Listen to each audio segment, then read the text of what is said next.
Bom dia, gente. Paz e bem. Eu sou o reverendo Eduardo Henrique, da Igreja Episcopal Anglicana do Brasil, aqui na Diocese Anglicana do Recife. Mais uma quarta-feira e a gente junto para meditar, refletir, trazer, não é? Essa reflexão a partir dessa espiritualidade plural, de paz, de inclusividade. Seja bem-vindo, seja bem-vinda. Antes de começar a nossa reflexão hoje, que vai falar sobre poetas e profetas, o recado: se inscreva, faça parte dessa comunidade de espiritualidade plural, para todo mundo que é de paz, que é de amor, para todo mundo que quer construir um mundo de justiça. Você será bem-vindo. Se você gostar do vídeo, dê o seu like, compartilhe nas redes sociais, ajude a gente a divulgar o trabalho, a divulgar o canal, não é? Assim, vem outras pessoas para conspirar, ou seja, inspirar e respirar junto. É muito bom isso. E também faça a sua assinatura solidária, nos ajude a, colaborando, ajudar a construir projetos, iniciativas aqui para o canal, para a gente mesmo. Se você está assistindo na TV 247, é o mesmo recado. Se inscreva, curta, compartilhe. Também se torne um membro, faça sua assinatura. Tá bom assim? Pois bem, eu fiquei muito feliz com a acolhida do poema do dia 1º de maio, não é? Do programa que a gente fez no dia 1º de maio. E eu disse, poxa, que coisa interessante. A gente tem, ao longo, desde sempre, conversado sobre poesia. Mauro tem trazido orações que são poemas. E a gente tem falado sobre poetas e profetas. Eu acho que a gente poderia aprofundar um pouco mais hoje, né? Claro que é um assunto infinito para vários programas, mas que a gente pode estabelecer alguns paralelos, trazer algumas reflexões nesse diálogo entre profecia e poesia, não é? Sabendo que toda a literatura bíblica é uma grande poesia, não é? É um texto que se coloca na prosa, no diálogo com a poesia, na poética da prosa. E eu particularmente gosto desse tema e me sinto muito à vontade de falar, porque sou poeta, não é? Me descobri poeta logo cedo. E ao longo da minha experiência de poeta, percebo o quanto essa poesia tem sido uma experiência também de contestação e de anúncio, de contestação dessas realidades sociais, não é? E anúncio de um outro projeto, de um projeto realmente de justiça e paz para todo mundo. E aí, dentro dessa reflexão, eu gostaria de partir de uma provocação, não é? De uma provocação de que talvez Deus precise de poetas para trazer novamente para o mundo aquilo que escapa a teólogos e sacerdotes. Eu falo, inclusive, como sacerdote. Menos como teólogo, não é?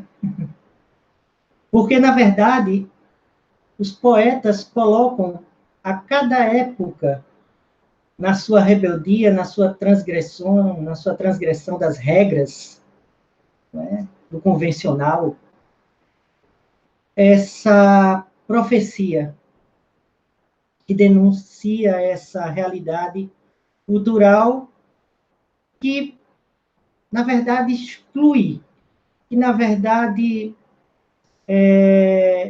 impede o acesso das pessoas, cria espaços que, na verdade, vivem entre o elitismo burguês, né, de um espaço em que as pessoas têm muito pouco acesso a essa cultura e arte, e, ao mesmo tempo, essa cultura e arte produzida e feita pelo povo não é reconhecida como cultura e arte. Entende? Então, é dentro dessa perspectiva que os artistas se colocam, sempre, sempre. E esses artistas e os poetas constroem civilização. Por isso, os regimes fascistas de extrema-direita, ao longo do tempo, como o nazismo, que foi de extrema-direita, esses regimes fascistas, neofascistas, eles combatem tanto a cultura, combatem tanto os artistas, os poetas, não é? Criam censura, criam toda a estratégia de impedimento da sua expressão, cerceiam, prendem, matam, arrebentam, porque, na verdade, a arte é livre. A arte é um espaço, por excelência, da liberdade. O artista é aquele que canta ao seu povo, não é? Eu fico pensando, não é? O que seria os anos 70 sem o Chico Buarque, sem o Caetano Veloso, não é? Sem a Morte e Vida Severina, do João Cabral de Melo Neto, não é? Sem a poesia do Vinícius de Moraes, né? E de tantos outros e outras poetas que, através da sua poesia, contestaram e acalentaram o coração. A Violeta Parra, né, no Chile. Enfim, a Mercedes Sosa cantando. Enfim, a arte e a poesia que esteve presente como elemento de contestação. E não poderia ser diferente entre o povo do livro, particularmente no Primeiro Testamento, no Antigo Testamento, com a tradição dos profetas. E aí eu gostaria de trazer uma leitura do profeta Isaías, né? Diante do ataque, diante das forças do Império Assírio, né? Diante das forças de dominação, ele anuncia um tempo novo, que é um absurdo, que é subversivo. Anunciar a esperança diante de tanta morte e desesperança. Mas é preciso que se cante, mas que nunca é preciso cantar, é preciso cantar e alegrar a cidade. É preciso cantar, anunciando esse mundo novo. Porque o lobo será hóspede do cordeiro. O leopardo se deitará ao lado do cabrito. O bezerro e o leãozinho pastarão juntos, e o menino os guiará. Pastarão junto o urso e a vaca, e suas crias ficarão deitadas lado a lado. E o leão comerá capim como o boi, a criança de peito brincará no buraco da cobra venenosa. A criancinha colocará a mão no esconderijo da serpente. Ninguém agirá mal, nem provocará destruição em seu monte santo, pois a terra estará cheia do conhecimento de Javé, como as águas enchem o mar. Um canto de esperança diante da morte. Absurdo? Bem, diria hiperreal, ou ainda não visto, mas perceptivo para aquele e aquela que tem os olhos cheios de poesia. Porque a poesia é uma sensibilidade. Mauro sempre traz essa questão que eu acho importante. Você, às vezes, pode não ter uma fé religiosa. Pode ser ateu, ateia, agnóstico. Mas se você Se você é tocado por um poema, se você vibra por uma poesia, por um canto de esperança, saiba, essa é a marca da espiritualidade. Quando Isaías canta isso, ele anima o coração, aquece o coração daqueles que vivem como nós vivemos tempos difíceis. E assim também o outro poema de um profeta, né, chamado Abacuque, e que eu vou colocar logo no início do livro dele, para contextualizar a força de outro império babilônico. Ele diz: até quando, Javé, vou pedir socorro sem que me escutes? Até quando clamarei a ti violência sem que tu me tragas a salvação? Pois que me fazes ver crime e contemplar a injustiça? Por que me fazes ver crime e contemplar a injustiça? Opressão e violência estão à minha frente. Surgem processos e me levantam rixas. Por isso, a lei perde a força. O direito nunca aparece. O ímpio cerca o justo. O direito aparece distorcido. Mais atual, impossível. Como é o poeta, o profeta, né, vive isso, grita isso, né? Tem que viver um tempo de violência, em que a justiça perece, que o ímpio, o injusto, ele prospera, não é? E a justiça está distorcida, o justo está preso. E aí há uma fala sobre as coisas que vão de acontecer. E as coisas que vão de acontecer não são coisas doces, não são coisas agradáveis. É a consequência real dos atos errados do povo, daquilo que, de repente, as elites, os poderes opressivos condenaram o povo. E aí ele coloca: eu escutei. Minhas entranhas se comoveram. Ao ouvi-lo, meus lábios estremeceram. Um calafrio entrou-me pelos ossos. As minhas pernas vacilaram. Eu guardo paciente pelo dia de angústia que há de vir. Ainda que a figueira não brote e não haja fruto na parreira, ainda que a oliveira negue seu fruto e o campo não produza colheita, ainda que as ovelhas desapareçam do curral e não haja gado no estábulo, eu me alegrarei em Javé e exaltarei em Deus, meu Salvador. Meu Senhor Javé é minha força e me dá os pés de gazela, me faz caminhar pelas alturas. O profeta é aquele que anuncia, que se contorce de dor diante da realidade de seu povo, diante do sofrimento de seu povo, na mão de tiranos, na mão de opressores. Mas ele se mantém firme, ainda que, que tudo dê errado. Eu tenho fé, eu acredito. Né? Esses últimos versos, os versos, né, de força, de ímpeto, né, de correr, né, faz com que a gente mostre que esse sentido é o sentido da ação. Apesar de tudo, eu tenho fé na ação, eu tenho fé de que as coisas, que a gente pode continuar caminhando, fazendo a diferença. É uma coisa propositiva. Então, é dentro dessa perspectiva, minha gente, que os profetas, eles não são apenas, não são adivinhos que veem coisas. Eles são pessoas que são tocadas pelo Espírito para que analise com discernimento essa realidade que está diante dos olhos e possa, a partir dessa realidade, dessa análise de realidade, anunciar o desdobramento, a consequência desses atos.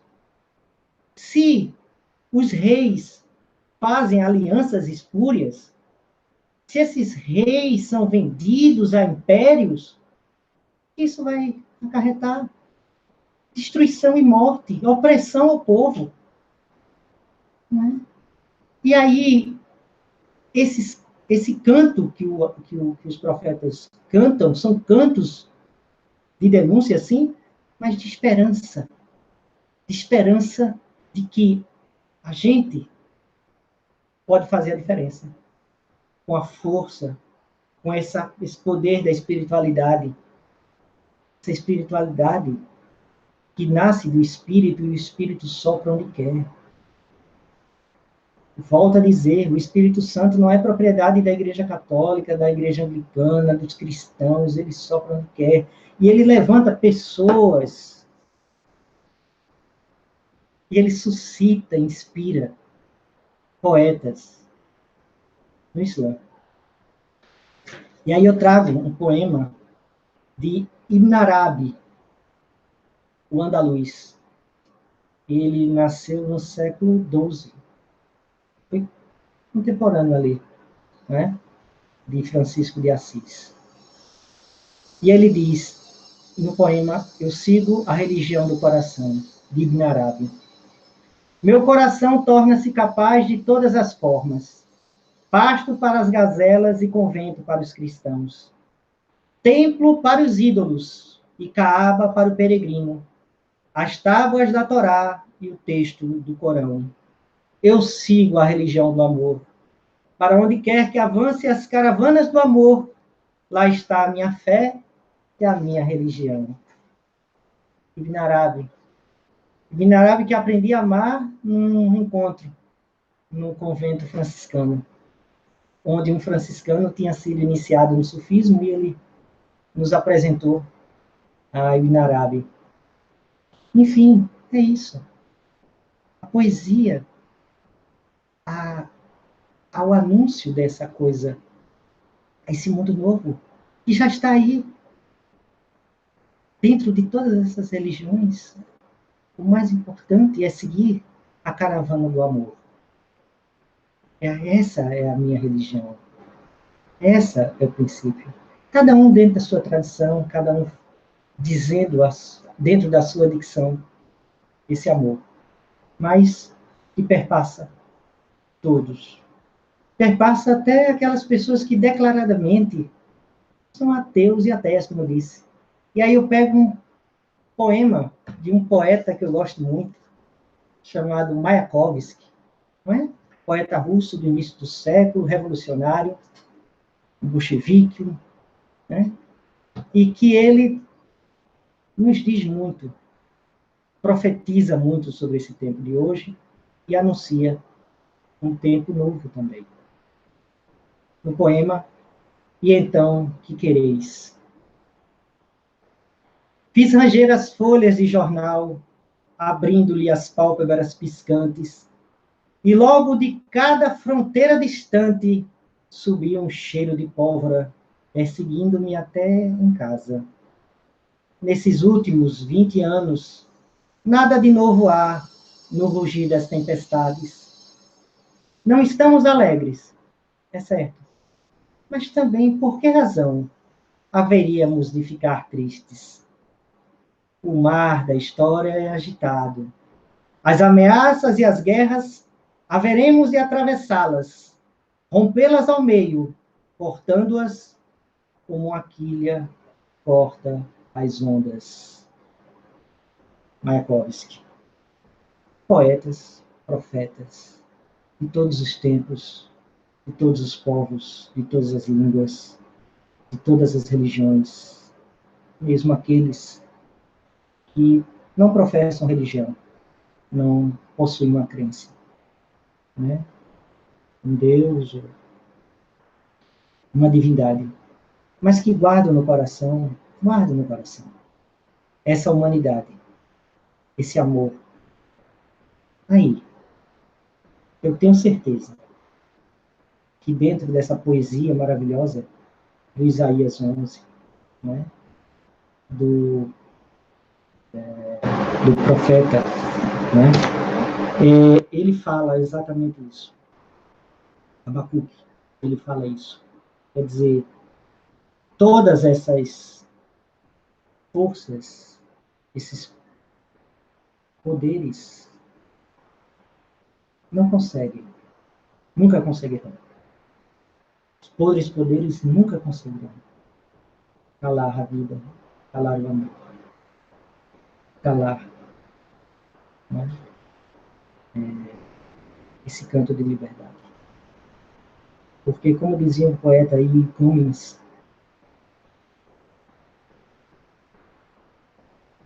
às agressões humanas, a natureza responde com as salvas da primavera. E é nesse espírito da primavera, do nascer do sol, né, desse renascer de mais um dia, vamos meditar nessa poesia em nossas vidas, na poesia que somos nós. Todo mundo. Todo mundo é convidado hoje a se tornar poeta, um profeta, um poema e uma profecia do amor. Espinha ereta, a mente quieta e o coração tranquilo. Vamos fechar os nossos olhos. Vamos entoar esse mantra. Palavra.